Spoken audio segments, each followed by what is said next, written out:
mi smo kao televizija tad bili, bilo je mnogo televizija koje su bile prisutne, ali eto, svi ti sagovornici koje smo tad nekako pokušavali da animiramo, da nam kažu po čemu će pamtiti akademika Zukorlića. Meni je ostala posebno interesantna jedna izjava majora u penziji, njegovog komšije u Beogradu dok je on gore boravio kao narodni poslanik, koji je rekao jednu rečenicu koja to oslikava i suštinu našeg čovjeka, Bošnjaka i muslimana, da otkako sam upoznao rahmetli muftiju, živjeli smo u istoj zgradi, otkako sam ga upoznao, nijednog jedinog dana nije prošao pored mog stana da nije pozvonio i da me pita treba li mi šta. Obzirom da taj čovjek je posle u neformalnom razgovoru i pričao sam sa njim, rekao mi je da on živi sam, da je u penziji tu, da nema porodicu, da živi sam u tom stanu, ali prosto ta jedna nit koja, i svi su, zaista, mislim, kao mala televizija imali smo jedan veliki ponos, smo bili dio takvog jednog događaja i svi su zaista oberučke prihvatili da nam daju izjave, ali eto, nekako je meni to ostalo upečatljivo.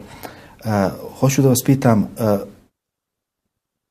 koliko je ponos svakom Bošnjaku da smo imali jednog takvog čovjeka.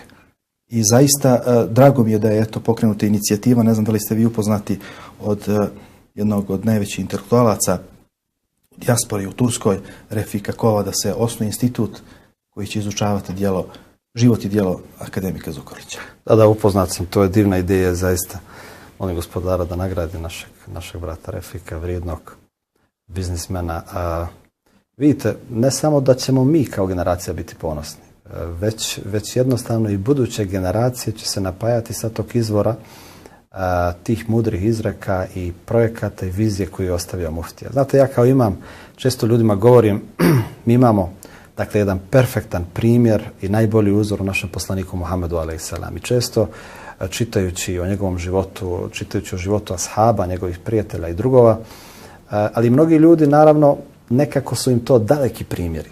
To su im daleki primjeri kada se pojavi u našem vremenu neko ko te primjere približi. Dakle, neko ko vam svojim životom, svojim načinom razmišljanja, svojim ponašanjem, svojim reakcijama u zajednici pokaže, ovo je bio put poslanika.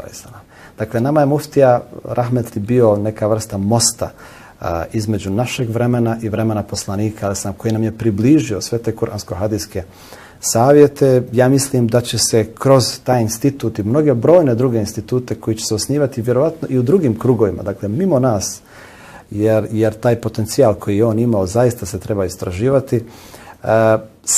Svi ti detalji iz njegova života, dakle oni će polako postati kao posebne lekcije za buduće naraštaje koji će raditi na sebi jednostavno i graditi svoju ličnost, graditi viziju i smisao svog života.